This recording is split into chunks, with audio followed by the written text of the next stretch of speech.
Well, hello YouTube. It's the 18th of December in Douglas on the Isle of Man. 18th of December, and I'm out riding my motorcycle, or one of them anyway. Can you believe it? 1 week to go until Crimbo.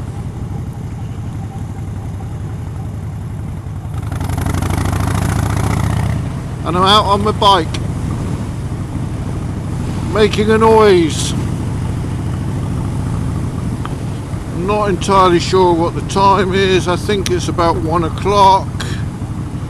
It is actually 1:30, a bit later than I thought.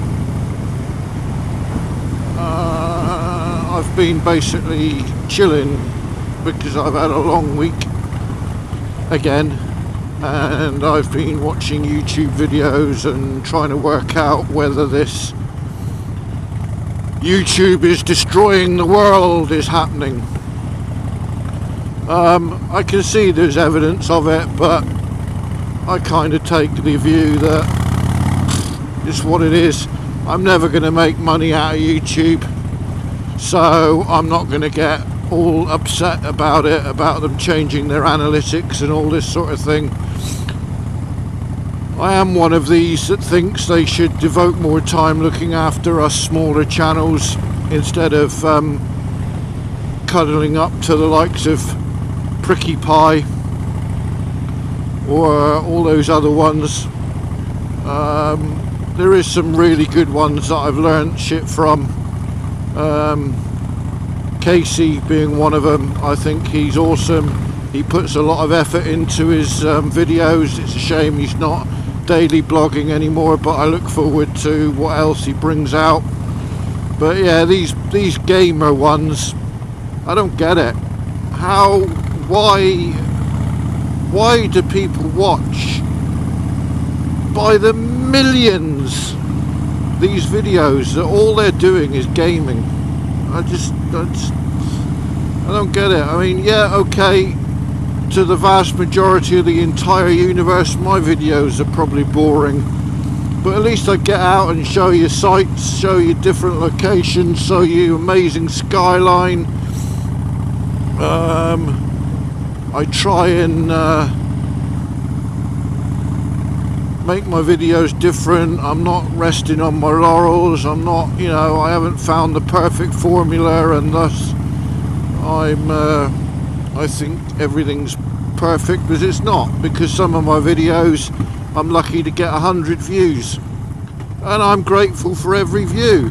I'm grateful for every subscriber, which I'm now up to 177.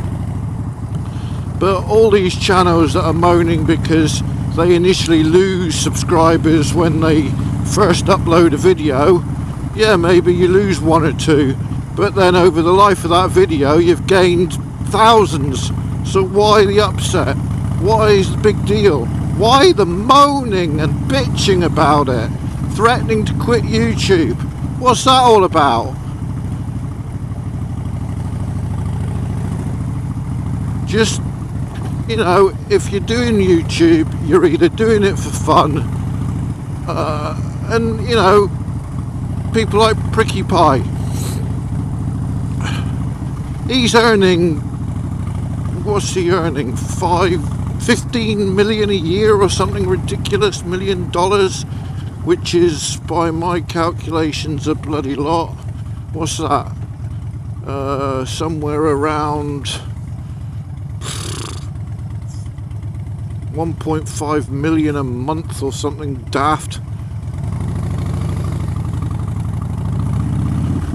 I mean, good God, I'd be happy with, well, right now actually I'd be happy with 150 a month, but if I could get to earning 1,000 a month to supplement my salary, that'd be bloody awesome. It's never ever going to happen in a million years, but get real, guys. You're making living out of sitting on your ass, sitting in front of a camera.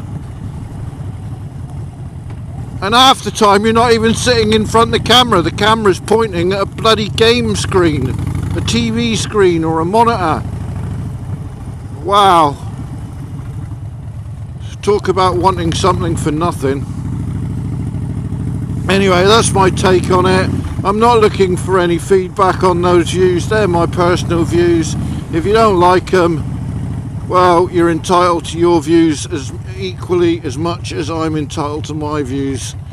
And I will carry on doing my video logs, my moto logs, my walk around logs, my drone footage, time lapses where I get the chance. You know, I'm just gonna treat it as the hobby that I always intended it to be. So anyway, that's got that subject out of the way. I think I've killed that one off. Now no one in the entire universe needs to ever speak of it again. Right, we are going to do a little bit of an explore.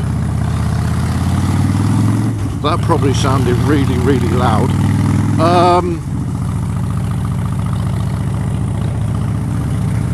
Basically, I am just gonna do a bit of a ride around, nothing special. So yeah, it's the 18th of December. 1 week to go till Christmas. I am going back to England mid next week to see the family, see the kids.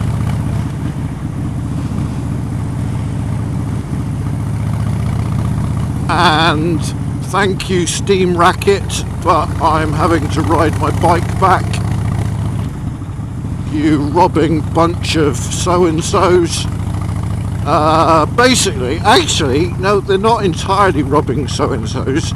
They're just marginally robbing so-and-sos. This is the crack.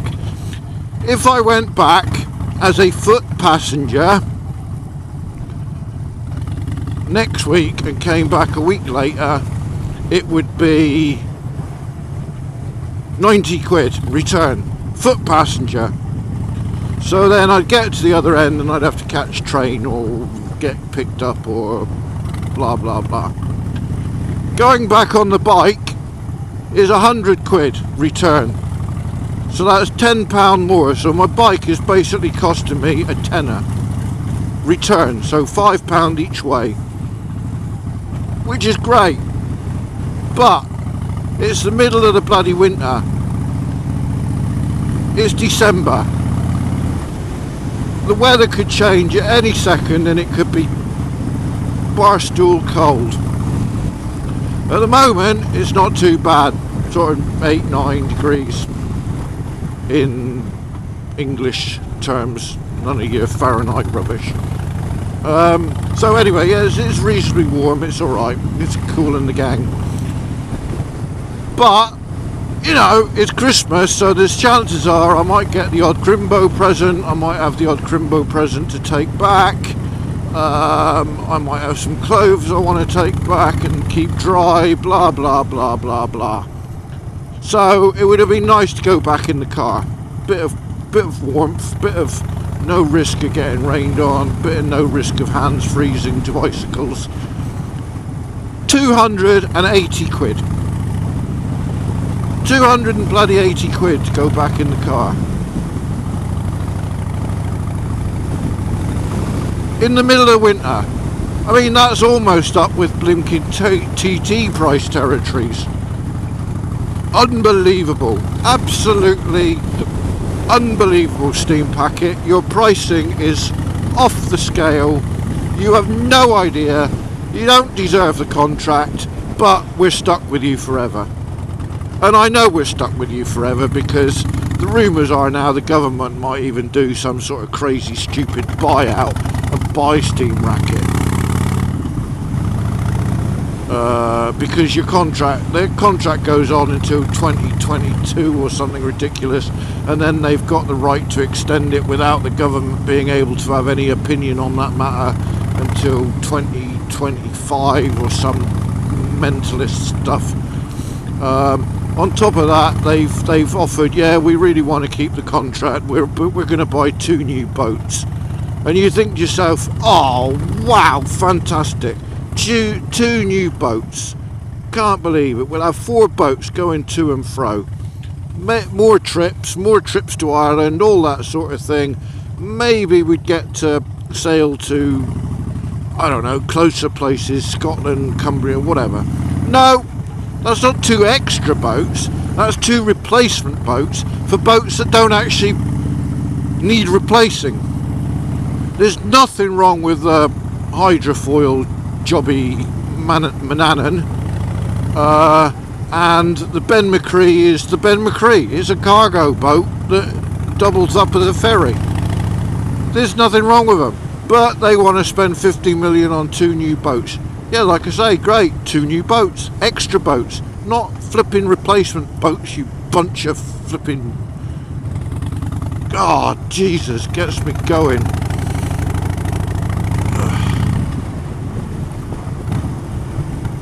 So anyway, this is, I've walked up here with you, Millennium Drive, is it, or something like that. Anyway, it's beautiful, beautiful views, scary coastline if you look over the edge.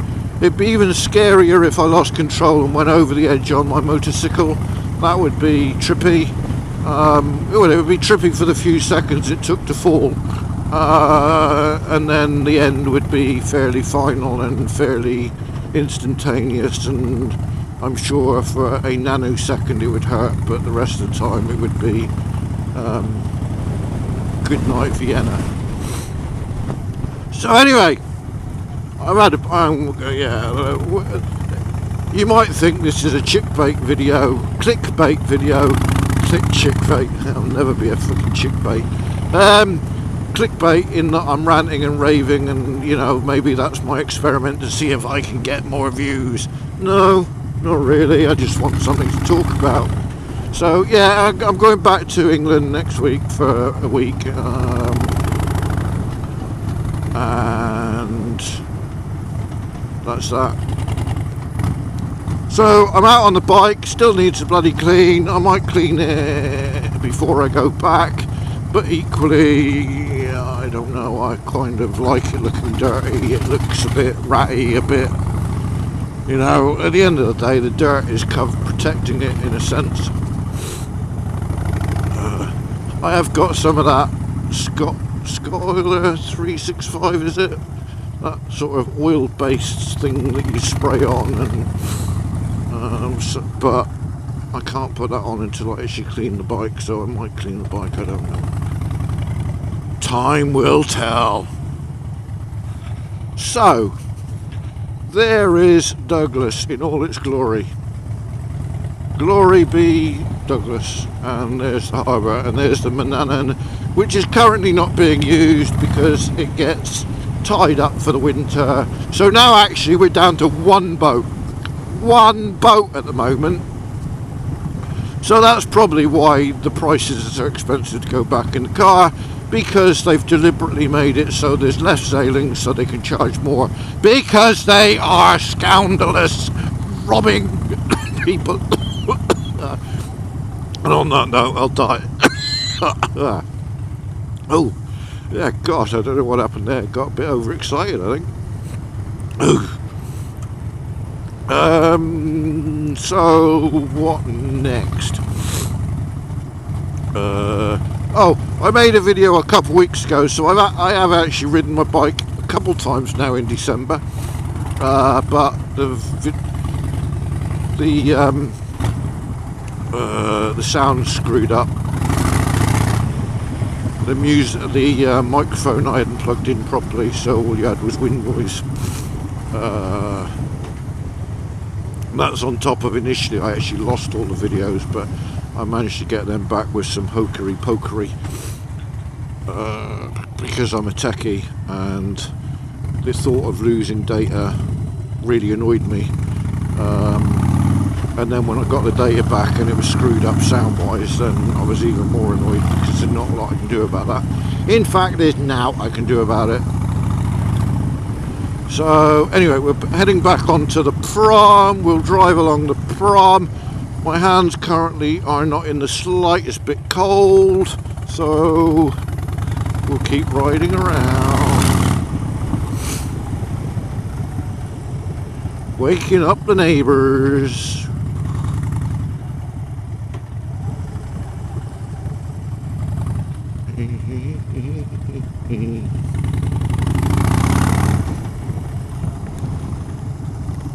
Ugh.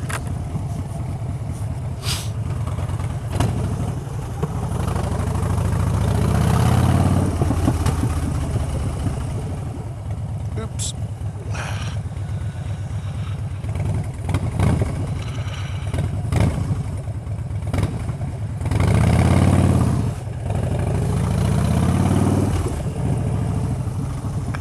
So, Douglas Seafront Promenade. We've currently got part of the Prom converted to parking spaces, which makes brilliant sense. They should do it all year round. So actually inside there is, and I'll actually ride it in a minute, to be fair, just to say I've ridden along there and have it recorded on a video. So all year round, all this parking along the front is actually free parking, but you've got to use a disc thing and you've got a 2-hour limit. All parking you've got to reverse in, you can't drive in. So if I was coming in this direction and I spotted a place and wanted it, then in the car I'd have to do a quick U-turn and then reverse in. I couldn't just nip across and drive in forwards. Some sort of safety thing that it's safer to drive out than it is to reverse out. Apparently there's been studies and a lot of businesses are going this route now. My old company started bringing it in that it was allegedly safer to do that, but quite honestly I think it's Rolex, because at some point in time you've got to reverse. Whether it's in or out, you're still reversing. So anyway, I'm sure some health and safety gurus out there came up with this stupendous idea and charged lots of money to the government to say, why, yes, you must do this. So, yeah. So anyway, we have these disc things and you can park along there for free. It's quite tough at times because obviously it gets filled up, but it's cool. Free parking's how it should be. There isn't massive out of town shopping centres over here, so it encourages shopping in the town centre itself. I'm not waiting for Mr. Taxi. So I am now going to nip across and go in under there and probably take my head off on the max headroom thing.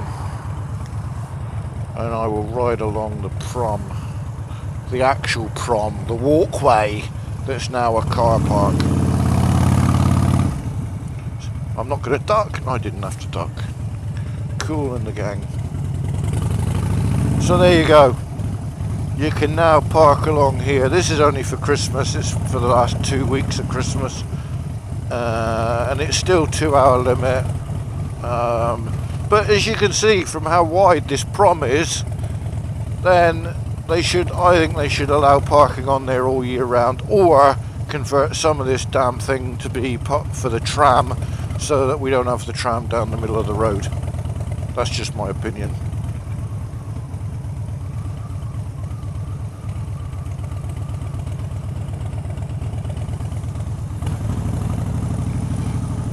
Tide is in. All the way in.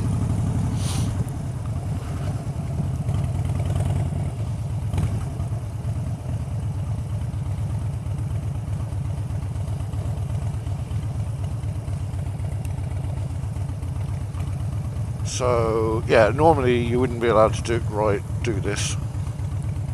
I don't know why. I don't know why. I don't know where he's going. He's going. I'm not waiting anymore. I'm going to be a bad boy.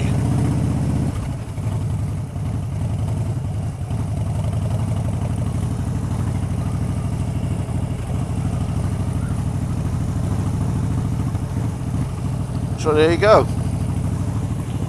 That was the Prom walkway.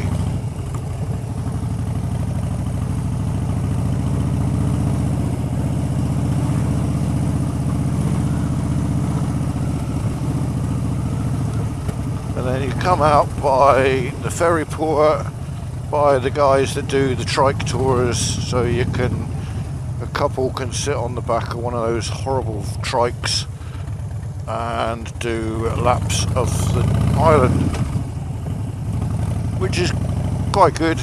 It's not mega cheap, mind you, over 100 quid I believe. So yeah.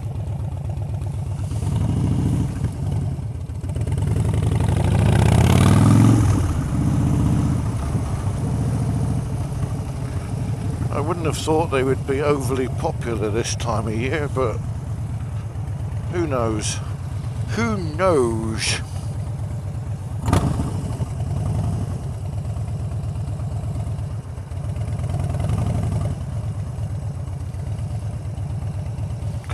Where shall we go now?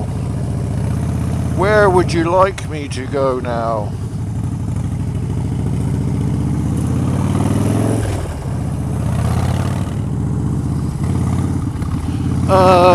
The mileage on my motorcycle is now 2,354 miles, and I got it in May time.